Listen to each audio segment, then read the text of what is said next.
Your calf locks at 3 in the morning. The contraction holds for minutes, no position change releases it, no stretching overrides it, no amount of pointing or flexing the foot breaks the sustained involuntary firing.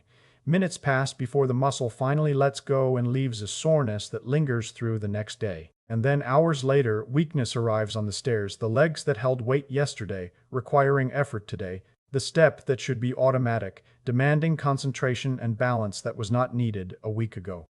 You have attributed these to two separate causes, the cramp to dehydration, or magnesium, or aging, or the exercise you did 2 days ago catching up, the weakness to fatigue, or inactivity, or a night of poor sleep, or the general decline that accompanies every year after 50. Two symptoms, two explanations, two entries in the catalog of things the body does that you accept without connecting them to each other.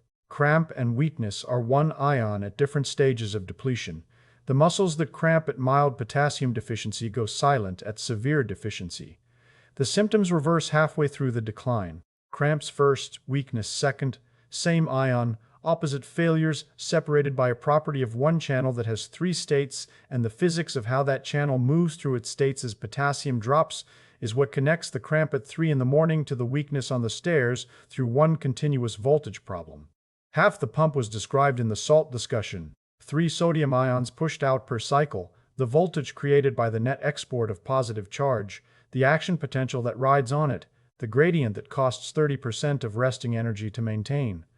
This is the other side, 2 potassium ions pulled in per cycle, the resting voltage they maintain through the leak channels, the concentration ratio that the Nernst equation converts directly into the millivolts the cell sits at between every signal, and the paradox that unfolds when that concentration drops below the ratio the channels require to function normally. What does potassium actually do between signals? Every nerve signal ends, and something must bring the cell back to baseline before it can fire again. Between signals, the cell is at rest. The voltage is stable. The system is ready. Potassium is the ion that creates and maintains that resting state, and understanding what rest means at the membrane level is what makes the paradox at the midpoint of the sequence possible. When a nerve fires and sodium rushes in, the action potential lasts approximately 2 milliseconds in skeletal muscle. After the signal passes, the cell must return to its resting voltage before it can fire again. Potassium is how it gets back. Potassium leak channels, protein pores that are always open regardless of voltage, allow potassium to flow continuously out of the cell along its concentration gradient. Potassium is approximately 35 times more concentrated inside the cell than outside, maintained at that ratio by the sodium-potassium pump, pulling 2 potassium ions in per cycle against the concentration gradient. The steady outward leak of positive charge through these always open channels is what pulls the inside of the cell back to its resting voltage after every signal. Without the leak, the cell would not repolarize. Without repolarization, no subsequent signal could fire. The concentration ratio between intracellular and extracellular potassium is what determines where the voltage rests between signals. At normal levels, intracellular potassium sits at approximately 140 milliequivalents per liter. Extracellular potassium sits at approximately 4. The ratio is 35:1. The equilibrium potential this ratio produces, calculable through the Nernst equation, a formula that converts a concentration ratio directly into a voltage, is approximately negative 90 millivolts for potassium alone. Because the membrane is also slightly permeable to sodium and other ions, the actual resting potential settles at approximately negative 70 millivolts, a weighted average of all permeant ions calculated through the Goldman equation. But potassium's contribution dominates because the leak channels make the membrane far more permeable to potassium at rest than to any other ion. Potassium sets the resting voltage. When potassium changes, the voltage changes with it. A thermostat set to a specific temperature holds the room at that temperature between heating cycles. When the furnace fires, the room heats, but the thermostat brings the temperature back to the set point after each cycle. Potassium holds the membrane voltage at the resting potential between nerve signals in the identical way. The resting potential is the set point. Potassium leak channels are the mechanism that enforces it. When potassium drops, the resting voltage drifts, the set point moves. The room temperature rises toward the trigger point that activates the next heating cycle. The muscle becomes progressively easier to fire because the gap between where the voltage rests and where the voltage triggers has narrowed. Every degree the thermostat drifts makes the next unintended activation more likely, and the drift happens continuously as potassium drops. Now, what happens when the voltage drifts past the comfortable range? Mild potassium deficiency, serum levels between 3 and 3.5 milliequivalents per liter. Extracellular potassium drops from 4 to 3. The ratio between inside and outside shifts from 35 to 1 to approximately 47 to 1. The Nernst equilibrium moves. The resting potential drifts from negative 70 millivolts toward negative 60 millivolts. 10 millivolts of drift sounds small measured in absolute terms, but the gap between the resting potential and the firing threshold was only 15 millivolts to begin with. 10 millivolts of drift eliminates 2/3 of the safety margin. The cell sits closer to the firing threshold with every fraction of potassium lost. Now, sodium channels exist in 3 states, a progression Hiller described in ion channels of excitable membranes. Closed, the channel is ready to open, waiting at the resting potential for the voltage to reach threshold. Open, the channel is conducting, sodium rushing in during the action potential. Inactivated, the channel has locked shut from the inside after opening, entering a state from which it cannot reopen until the membrane returns to a sufficiently negative resting potential. Closed, open, inactivated, or equivalently, ready, firing, locked. 3 states, and the transition between them is controlled by the membrane voltage, and the membrane voltage is controlled by potassium. At mild deficiency, the drifted resting potential sits closer to the threshold for opening. Sodium channels transition from closed to open with smaller stimuli than they required at normal potassium levels. Signals fire with less provocation. Muscle cells that normally require a full nerve impulse to contract begin firing in response to minor mechanical stretching, slight temperature changes, small shifts in blood flow, or spontaneous fluctuations in membrane voltage that would not trigger firing at normal potassium levels. The cell has become a hair trigger. The safety margin that prevented spontaneous firing has been reduced to a sliver. Hyperexcitability is the mechanism. The gap narrowed and the muscle fired. Muscle cells firing when they should not, because the gap between resting voltage and firing threshold has narrowed from 15 millivolts to 5. The resting voltage drifted toward the firing threshold, and the channel keeps firing in response to disturbances that would not have reached the trigger at the original setting. Dietary documented this progression in the New England Journal of Medicine. The clinical presentation of mild hypokalemia is dominated by muscle irritability, cramps, twitching, and fasciculations, all manifestations of reduced threshold gap and increased spontaneous firing probability in skeletal muscle. The symptoms are mechanical consequences of an electrical problem, and the electrical problem is a concentration ratio that shifted by 1 unit. At 3 in the morning, the cramp is a voltage problem. The muscle fired because its resting potential had drifted close enough to threshold that a normal nocturnal shift in posture, blood flow, or temperature provided the small additional depolarization needed to trigger a sustained contraction the relaxation pathway could not immediately override. The calf seized because the baseline drifted. The cramp released because the contraction itself restored enough local ion flux to temporarily reset the voltage, potassium shifting in the muscle tissue during the sustained contraction. The soreness the next morning is the tissue damage from minutes of involuntary maximal contraction, the muscle fibers having fired at full force without the gradual recruitment pattern a voluntary contraction uses. I connected my own cramps to the potassium arithmetic the week I learned the Nernst relationship.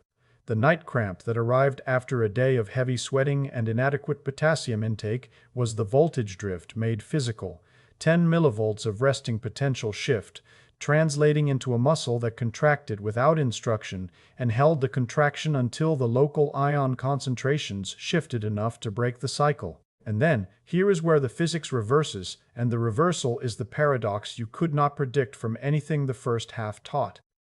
If the resting voltage analogy held at its simplest level, more drift would mean more cramps, more firing, more hyperexcitability as the voltage continued moving toward threshold.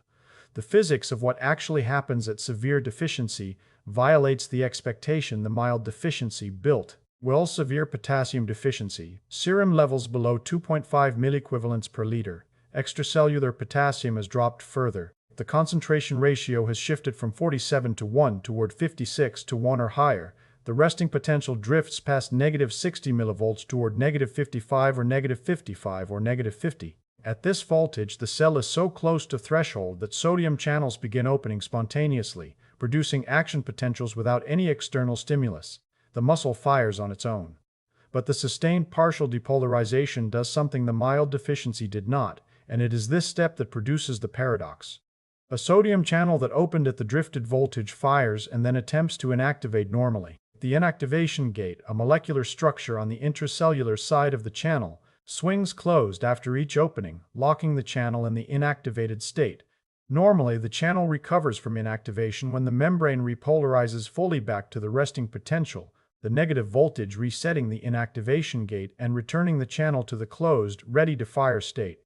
At severe potassium deficiency, the membrane cannot repolarize far enough. The potassium leak channels that would normally pull the voltage back to the full resting potential are working against a concentration gradient that is too small to generate enough outward current. The membrane voltage stalls at -50 or -55 millivolts, a voltage too depolarized to reset the inactivation gate. The channel fires once and locks. It cannot reopen because the voltage required to unlock it, the full resting potential, is no longer achievable at the current potassium concentration. The channel that fired too easily at mild deficiency now cannot fire at all at severe deficiency. Paradox complete. Same ion, opposite failures. At mild deficiency, channels fire too easily because the resting voltage drifted closer to threshold. At severe deficiency, channels cannot fire at all because the sustained drift locked the inactivation gate in a position the depleted potassium can no longer reset. The muscle that cramped at 3.0 goes silent at 2.0. Hyperexcitability at mild depletion gives way to paralysis at severe depletion. Same ion, opposite symptoms, the sodium channel progressing through the state diagram as the potassium concentration drops, closed and ready, then opened too easily, then inactivated and locked. Well, the paradox resolves into physics that the three-state model predicts exactly. The channel does not have a simple on and off. It has a ready state, a conducting state, and a locked state. The locked state looks identical to the ready state from the outside because neither one is conducting current, but they are completely different at the molecular level. The ready state is a channel waiting for a signal to fire. The locked state is a channel that cannot fire until the voltage resets to a level the depleted potassium can no longer provide. Weakness and rest look identical at the surface of the muscle. At the channel level, they are opposite conditions with opposite implications.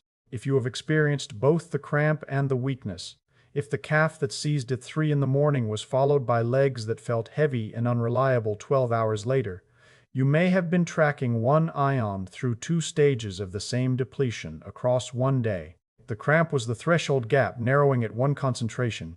The weakness was the channels locking at a lower concentration. Potassium fluctuates with meals, exercise, sweating, and circadian rhythm, and you can cross between mild and moderate deficiency within a single day depending on intake, activity, and hydration. The cramp at 3 in the morning and the weakness at 3 in the afternoon may represent 2 readings of one concentration measured at different points in the daily fluctuation. Cramp gave way to weakness. The voltage drifted, then the channels locked. The physics of skeletal muscle hypokalemia runs through the state diagram across hours. But there is one tissue where the potassium physics runs through a longer action potential with consequences that are immediately life-threatening, and your heart has been running on the shifted gradient the entire time the muscles were cramping. How does the shifted voltage affect a tissue that depends on potassium for 300 milliseconds per beat? Skeletal muscle action potentials last approximately 2 milliseconds. Cardiac action potentials last approximately 300 milliseconds, 150 times longer. The extended duration exists because the heart muscle must stay contracted long enough to eject blood before relaxing for the next beat. The mechanism that holds the contraction is a plateau phase, a sustained period of depolarization during which inward calcium current keeps the cell contracted while outward potassium current gradually repolarizes it back toward rest. The balance between these two opposing currents determines how long the plateau lasts, how long the cell stays contracted, and how long the heart muscle takes to relax before the next beat arrives. Every beat of your heart depends on this balance, and one side of the balance is the potassium current the preceding sections described, drifting as the concentration drops. When extracellular potassium drops, the outward potassium current weakens because fewer potassium ions are available to carry positive charge out of the cell during the plateau phase. The balance tips toward calcium. The plateau extends. The cell takes longer to return to rest. Each heartbeat's electrical cycle stretches because the repolarization current that ends the cycle has lost its driving force. On the heart's electrical tracing, the interval between ventricular depolarization and complete repolarization lengthens measurably. The main repolarization wave flattens and broadens as the potassium current weakens, and then a wave that does not appear on a normal tracing emerges. A small deflection following the main repolarization wave, visible only during potassium depletion, absent from every normal recording. Pathognomonic for hypokalemia, the most specific finding on any heart tracing from any single ion disturbance. The wave exists only when potassium is low. When potassium is restored, the wave disappears. The heart's electrical signature carries a marker that reads the potassium concentration directly, a wave that appears when potassium drops and disappears when potassium is restored, as specific to hypokalemia as any finding in clinical medicine. Weiss and colleagues demonstrated in circulation research that the prolonged repolarization creates a vulnerable window during which a premature stimulus can initiate a re-entrant circuit. The mechanism is spatial. As the prolonged action potential travels through the ventricular muscle, some regions have recovered and returned to the resting state, while adjacent regions are still in the plateau phase, not yet repolarized. A premature impulse arriving during this window encounters a mosaic of recovered and refractory tissue. The impulse propagates through the recovered regions, curves around the refractory regions, and by the time it completes the circuit, the previously refractory tissue has recovered and conducts the returning wave. A spiral of depolarization rotates through the ventricle, each rotation producing a contraction that is too weak and too fast to pump blood effectively. The palpitation you feel when the rhythm stumbles, the flutter in the chest that arrives without exertion, may be the heart encountering the vulnerable window, the potassium deficit created. The spiral can self-terminate and the heart returns to normal rhythm, or it can accelerate and degenerate into fibrillation. Palmer and Clegg established the full clinical significance of these electrical changes in the New England Journal of Medicine, confirming that the electrical changes hypokalemia produces are dose-dependent, progressive with declining potassium levels, and fully reversible when potassium is restored to the normal range. Hypokalemia kills through the heart more often than through the skeletal muscles because the cardiac action potential is the longest electrical event in the body, the most dependent on the outward potassium current for timely completion, and the most vulnerable to the prolongation the potassium deficit produces. Skeletal muscle cramps. The heart may stop. Channels locked. The heart rhythm extended into a vulnerable window, and the medication you may be taking for blood pressure is depleting the ion that maintains all three. Thiazide diuretics, the medication the SALT discussion described, depleting sodium through increased renal excretion, deplete potassium through a second mechanism operating in the same kidney tubule.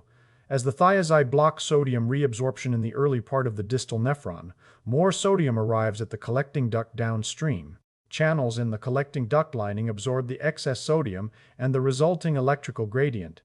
The charge imbalance created by sodium moving inward drives potassium secretion outward into the urine through potassium channels sitting in the same membrane. More sodium arriving at the collecting duct means more potassium excreted alongside it. What does this mean for you if you take one? One drug depletes both substrates of the pump simultaneously through coupled transport. The same mechanism that increases sodium loss in the urine automatically increases potassium loss in the urine because the two ions are linked through the electrical gradient in the collecting duct. Whether the medication is appropriate for your blood pressure is a clinical decision between you and your physician. This sequence teaches the physics of what the drug does to the potassium gradient, the electrochemistry and the renal transport mechanics that produce the depletion. Your physician manages the prescription. Potassium monitoring through regular blood tests is standard clinical practice for every patient on thiazides, and the physics underneath the blood test your physician orders is the voltage shift, the preceding sections described, resting potential drift, threshold gap narrowing, and cardiac repolarization prolongation, each one progressing as the potassium number on the lab report drops. Fatigue, the cramps, the weakness, the palpitations you may have attributed to aging or deconditioning or poor sleep could be the pump losing both substrates through one prescription. Sodium depleted from the power supply side, potassium depleted from the resting voltage side. Both arms of the gradient compressed by one medication, producing symptoms from both halves of the pump simultaneously. The fatigue that arrives without exertion, the cramps that arrive without exercise, the weakness that arrives without inactivity, the palpitations that arrive without anxiety. Each symptom has a voltage explanation. The prescription may be writing. If you are taking a thiazide and experiencing cramps, weakness, fatigue, or palpitations, the physics of what the medication does to the potassium gradient is worth discussing with the physician who prescribed it. My own calculations surprised me more than the paradox did. One banana contains approximately 420 milligrams of potassium.